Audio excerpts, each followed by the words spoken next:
So I'm joined today by Natasha Davies of Image in Colour. We're going to have a chat about careers, how Natasha got to what she's doing at the moment, sort of what a typical day is like for her at the moment, and then hopefully we'll be able to pick up some tips and advice for you as you look to leave us in the next year or two from the college and go into industry. So I'll start off with a really simple one, like I always do, Natasha. Can you tell me what your job role is and kind of what that entails, please? Okay, right. You think this is a really simple question. And last night I kept thinking, so what do I say? Yeah. Okay, so there's different titles that people use. So the one that I usually use is personal stylist Mm-hmm. or image and colour consultant. Yep. When I say that to people, they just look at me really blankly, like, right, okay, what does that do? Say personal shopper, I do that in my job. I do people's wardrobes, confidence, loads of things. But if I had to choose one title, I would say personal stylist. Great. Okay. So that's a really good answer there. And often that happens where, as you say, it's something that seems like it might be a simple question to most people. If you're working in one of these slightly more niche kind of roles where you're responsible for everything that happens and you're working directly with people, sometimes it is a bit difficult one to explain to people that aren't in the industry, isn't it? So that's a really good answer and a good starting point. So, So if we kind of go from there, can you tell us a little bit about how you kind of came to start doing image and colour and kind of what the formation of that was and kind of how long you've been doing that for? okay, so well, my background is I've got a fashion degree. Mhm. That was, oh my God, dare I say this? I graduated in 1997. Now, I Okay. presume some of the audience here weren't even born then. Quite Um, possibly. Yeah. so that's what I did. I had my own collection for Debenhams. I did a lot of traveling, lots of retail work. Mm. So, like, moved back a bit. Basically, I started my business 5 years ago this September. Okay. And before that, I worked at John Lewis. I was one of the managers there for 7 years and Mm. then a personal stylist there. Right. Okay. So that's good. So I think what we're hearing there, then, and I'm sure some students kind of will have had their ears pricked up at this, is that you've got some experience where you've done it in a kind of on a larger scale, within a bigger organization like John Lewis, and then decided to go into doing it kind of on your own. So can you tell us a little bit, if you don't mind, about kind of why that change came about? Was that something that you were keen to do on your own, or was it circumstance, or how did that come about, your change from doing it for an Okay, so organization? yeah, so when I was manager at John Lewis, for me, there was a lot of pressure. I had a big bereavement in my family, Mm. and all of a sudden it just made me think, what am I doing? So somebody left being a personal stylist, and I was like, oh my God, I would love to do that. So I had an interview, spoke to a few people, was offered the job, and that was one of the best decisions I ever took. And loads of my colleagues were like, oh my God, you're so different now. It's like a massive weight off my shoulders. I could wear what I want. I could be who I just be me Mm. and not have all of that pressure. Mm. Mm. So I did that. And then I loved it that much that I just thought, you know what? I really want to do this myself. So that's when I did my training. Okay, so that's really, really interesting to see, and I think again something that students will recognise there. They're actually maybe sometimes when we're a bit younger and we think we've got this really clear idea of the path we're going to take to the role we're going to do, where we think, well, I'll do this course, I'll get this qualification, then I'll go and work at this organisation, and it'll get this sort of salary. That actually, it's not always like that. Sometimes people's path is quite winding. So we hear this a lot from people we speak to that are working in more creative industries or especially fashion. That people can take a path through going to working for a big giant really, and then going, actually, is that really what I want to do? I want to do something at a slightly different pace on my own terms. So that's not an unusual story to hear. And I think again, we know a lot of our students are looking to leave us and kind of set their own businesses up. So I think that's something that's kind of become a little bit easier these days, I suppose, with the internet as well, to get your name out there and things like that. But that's really, really interesting. So if you wouldn't mind telling us a little bit then, and this might be there might be two parts to this answer. Often there is when we speak to people that are working, mostly, on their own.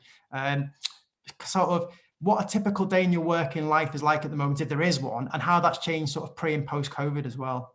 Okay, so shall I think of like the good old days about a year ago? If that works for you, yeah. So pre-COVID, I would probably see about 5 clients a week. Mhm. Okay, so with the clients, I probably would spend between an hour and a half and 3 hours, depending what they do. So they would usually, obviously, find me, usually via the internet or word of mouth.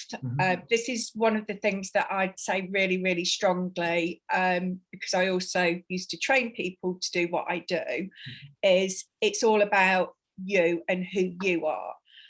Because people are spending a lot of money with you, they want to find the right person. So doing your website, things like that, it's just so you try and give as much as who you are to them, because they're coming to your home, they're really, really nervous. Even now, my stomach kind of does the somersault just before I open the door. And then everything's fine. So they've chosen to come to you. You don't have to be selling yourself while they're with you, because you're the expert. So I know that's gone off on a tangent, but what I'm trying to say is when they actually come to you, they've chosen you. That's because of a particular reason. So it could be, well, usually who you are, what you're into, probably have a similar lifestyle to you. So I have quite a lot of professional people with kids who just haven't got the time. Also people that have gone through, say, cancer or bereavement, divorces, feeling quite low in themselves, and come to me for that advice. So it's all about confidence and feeling really confident in who you are and how you look. There's me saying that, I feel as though my voice is shaken. I hate this type of thing. I like seeing people face to face. So yeah, usually the first thing is I would do their colours. And when I say colours, people are like, oh, what do you mean? So a lot of people think they can wear whatever colour they want. They can, it's fine. You know, I'm not there to tell people what to do. I'm there to advise people. So I use, these types of drapes, these are what I would use if I was doing a talk to a group of people. But basically it's showing these are awful colours on me. What works and what doesn't, these better ones, and why. So I've got like 134 different colours that I will go through with them, in the daylight, putting them on, taking them off. They will see a difference with their skin tone, their hair, if it's shiny, their eyes, and seeing that in somebody's face, that they can see what I can see, is amazing. So I do that, do their makeup as well, because wearing the right makeup makes such a difference. And all of this, especially within the last year with people doing Zooms, obviously what we're doing, a lot of, well, your focus is here. So whatever you're doing here, as long as that's right, it's fine. Wear like your yellow slippers, nobody will know. Okay, so what usually happens, I do that, then they come back to me and we do style, or sometimes both of them in the same day. Now, style, it's all about that particular person. So it's a lot of listening to them, like why they've come, their likes and dislikes about their appearance, anything, you know, they bring clothes that they don't understand why when they put something on, it's just not them. So basically there's lots of style personalities, and it depends what you are, which would make a difference to the type of fabrics that you go for. If you go for pattern, the size of the pattern compared to your body proportions. I could go on, and I know that we haven't got loads of time. So then after that, sorry, Stephen, did you want to go for it? It's great. And then after that, I would go to their house and look at their wardrobe. So by then, they know, like, and trust you.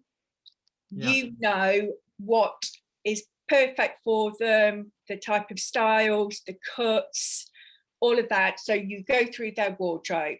Now, I don't have a particular, this is what we need to do. I ask them, how would you like me to do it? You know, I can do it this way, we can do it this way. When you open your wardrobe, are you left or right-handed? Which way with clothes facing, hangers, everything. So at the end, they open their wardrobe and you're excited to shop that wardrobe. Everything in there, you will know what goes with what. So during that time, I do photo cataloguing as well, and then putting all different outfits together. Okay, so are you finding at the moment, so we're talking then about, you know, sort of about the good old days of a year ago before we knew all this was coming. Yeah. Are you finding that because I know obviously at the moment it's more difficult to see people in person, which I guess is really the lifeblood of your job. But actually we know that, you know, from articles that we're reading kind of in the news, and we know students who keep on top of these things, that, you know, spending in fashion's actually gone through the roof almost in the last year, because people have got a bit maybe more time and more expendable income given the, you know, some people's circumstances, and they're actually thinking a bit more about, actually, the clothes I've got in my wardrobe, some of these things are for years great, but actually maybe now would be a time to kind of try and rethink that and reset it. So we know that in the last year, you know, fashion bloggers and kind of sustainable fashion has become a, you know, a huge thing on, say, Instagram and over the last year. So are you finding that you're more or less busy? How are you finding that change? Well, so for me, whether it's doing this or face to face, it's all about me basically making people, my clients, feel really confident and saving them money. I could, take people shopping saying you need all of this. That I would find easy. But it's to educate my client that eventually they don't need me twice a year. Now, I should be upselling myself and saying, oh, you need me. But the idea is that they don't need me. They want to feel as though they know the shops that they're going to, the colours straight away, what fabrics are perfect for them. So even if they're doing online shopping, they know where to go. So I would also do like a mood board, but they have actual links to the shops. So that's where my personal shopping comes in. So they've got an idea. And like I say, it's more of educating them, because then people know that I'm not there just to take their money. It's to give them the confidence that they need. Yeah, it's fascinating. I mean, you know, the way you describe it, it almost kind of makes me think a bit like, you know, the model of, because obviously you mentioned earlier on about being really collaborative and kind of listening to people. So it might be that they've gone through, you know, a sort of difficult life kind of event, and they kind of want to, you know, make themselves feel more confident after that, which I think is a really great service to provide. It's almost a bit like a form of therapy, isn't it? So you're saying, and you're looking at it in a similar way, where if a therapist does their job correctly, they're not having to be with somebody every week. They're giving them the tools to kind of, to thrive on their own. And it sounds like that's your similar approach. So that's a really good way of looking at it. And as you say, you know, if you're in anything, if you do your job correctly, you can sort of, give a man a fish, he'll eat for a week, teach him how to fish, he can sort of feed himself for a lifetime. It sounds like that's kind of your model then, and that's really good. So just to kind of step back a little bit then, you know, obviously you're talking about your sort of techniques and the way you do things and the way you approach it. And obviously you've mentioned that you've kind of, you've taught people how to do that and train them as well in past. What was your background like in terms of your training and how you came to do it? So I know you've mentioned your degree as well. What was your background for it, and how did you come to form your view and your method for doing things? I think for me, and a lot of your students who are listening to this, you've kind of got it in here. I don't do things to follow fashion. It's all about being who you are. So I wouldn't want to see loads of mini me's. I want people just to be themselves. So if that makes sense, it's all about getting to know those. So it's not that you don't kind of have training as such. Well, I never did, to say this is what you need to do. But when I had my training, John Lewis did part of it, and then I went to a company called Colour Me Beautiful. So I did their colour training, their style training, and then I was a trainer for them for a few years till I handed my notice in nearly a year ago, Okay. because their training, well, I'm not dissing them at all, but I would do my training so much differently. Right. As in kind of what people are about now, not how it was like 20 years ago, Right. making things more up to date, and it's more not being so prescribed. Okay. Yeah, that makes sense. I mean, I think as well, given the kind of the way you framed, the way you approach it, and as you say, I think it's really, really good to hear, because some of the things that we kind of see time and time again from people when we speak to them, in these videos, is that we get this understanding from students that it's not just the qualification you've got in your hand that gets you a job, it's your personality, it's your ability to communicate and kind of be empathetic with people, and have that ear for listening to people, what their interests are. And as you say, not telling people this is the perfect thing for you, it's collaborating with someone and working with them to make them happy. They've got set ideas of maybe some of the things that they want to do, but you're able to kind of help them achieve, what their goals are. So it's really, really good to hear that approach to it. As you say, it's not prescriptive. What you're actually saying is, have you thought about this? This might work for you, sort of those type of things. So I think it's definitely given us a good feel for the blend of things you need to do a role like yours. It's not just, okay, I've got a BTEC or a degree in fashion. It's actually, I've developed these people skills over the years, and as you say, injecting your own personality into it. So I know often these days when people go off and train at larger companies, there's this perception that you'll have that kind of knocked out of you a little bit, and that you do it our way. But it's good to see that actually you've been strong-willed enough to say, well, actually, I would like to do it this way. Some of the ways that people are training things, it's not necessarily how I would do it, so I want to go off and do it on my own. And I'm sure some students will recognize some of the things you're saying there in themselves and think, yeah, that's how I wanted to do it. I thought I might have to change and bend to the industry a little bit. But actually what you're saying is, no, not at all. There's lots of different ways to do it, isn't there? Yeah, exactly. And obviously you need to like people. Yeah. That's a big thing. So yeah, it's just, for me, it's been I'm really interested in the client who comes to me, and why they would probably say why they chose me compared to somebody else. Like I say, a lot of it is word of mouth, which is great. What was I going to say?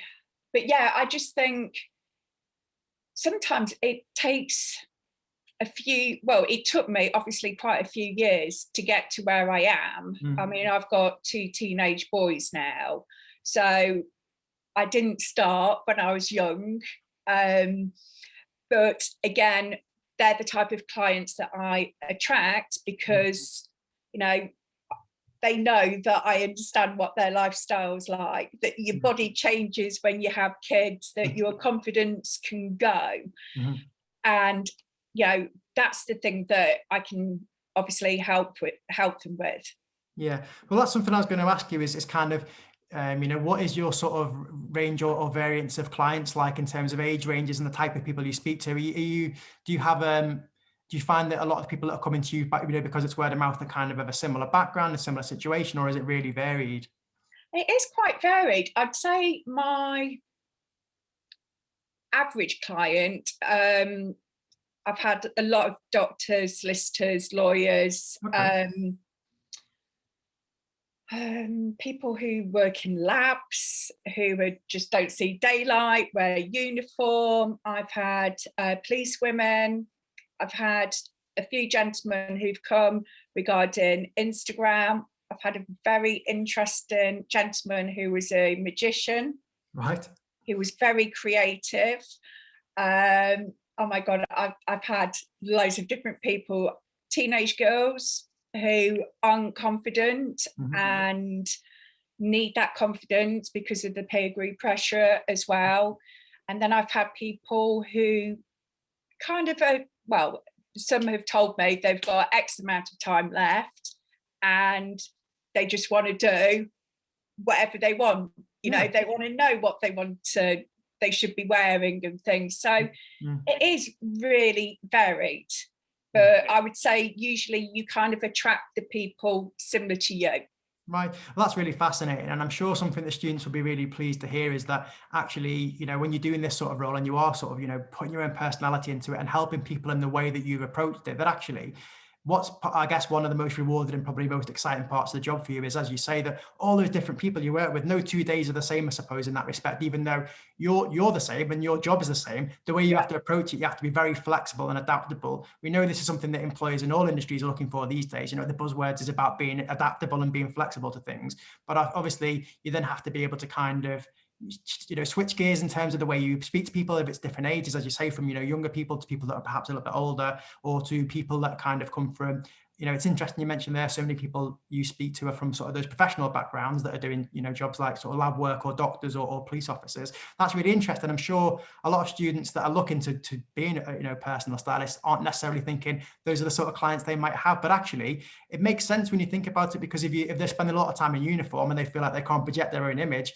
in the times when they can, they really want to be able to throw themselves into that. And again, it's a bit like a form of therapy, isn't it? Or entertainment, or just enjoyment. So that's really interesting to hear. And something I'm sure students think, well, maybe I'll be kind of doing it with people that are, you know, really fashion savvy all the time and are looking to kind of, you know, go out on the town. But actually, it's not just that, it's people looking for confidence in just their daily life. So I'm sure that's probably opened their eyes a little bit in terms of what's available. So that's really good to hear.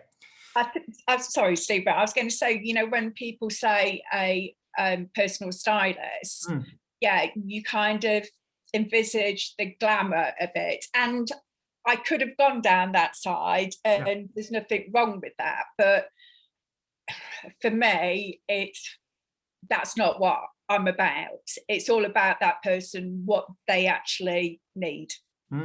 Yeah, exactly. Yeah, as you say, it's kind of catering to the individual there, isn't it? Being collaborative with them and kind of letting them know that you're on their side to help them achieve what it is that they want to get to. And rather than saying, I'm the expert, this is what you need to wear, you know, you might have feelings on it, but put them to one side. It's me telling you as an expert. So that's really, really good.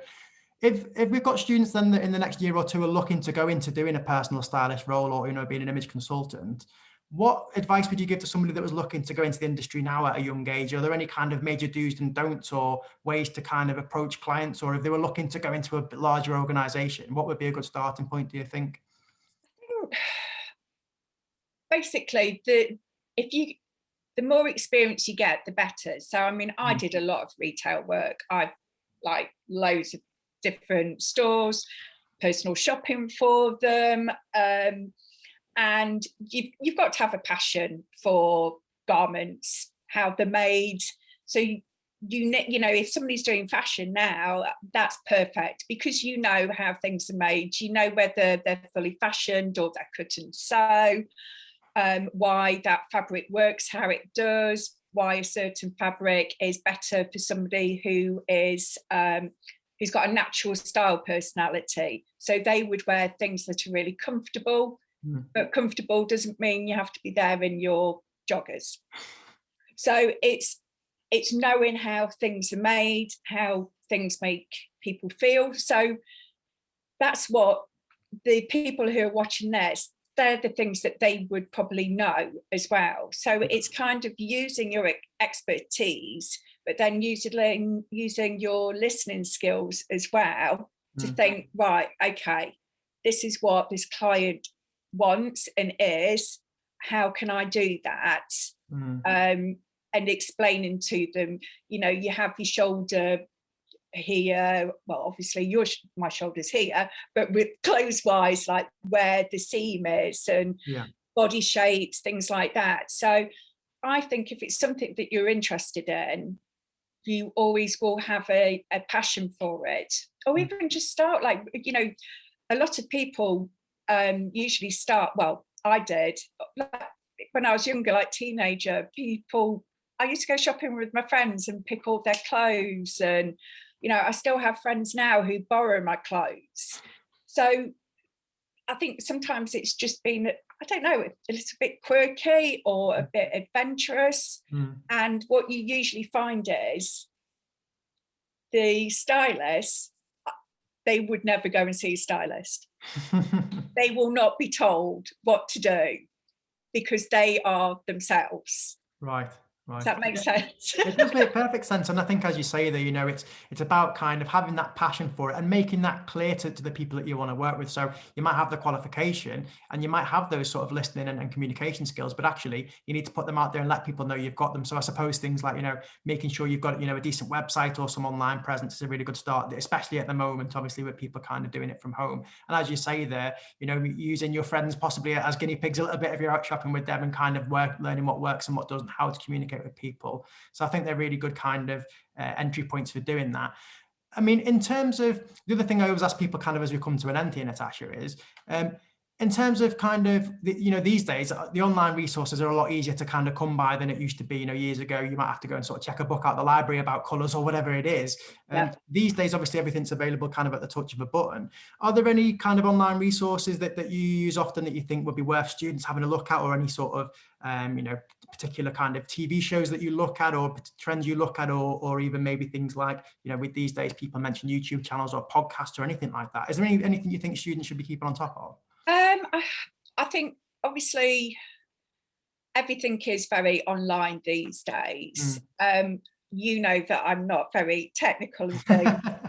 I'm just creative. So yeah, I think it depends what you're interested in. I'm trying to up my skills on Instagram at the moment. Okay, because I know that's the way that it's going, because obviously it's very visual. Pinterest I find really interesting as well. And then also there's a company that I work with in America, and you actually pin different websites, send the links to your clients, and they can shop directly from there. So it's thinking of ways that are going to save time, really. But again, like watching TV, even like looking at the news, I can tell straight away thinking, oh my God, she looks amazing. Or it's like, all I can see is her top and not her beautiful face because the colour's too powerful.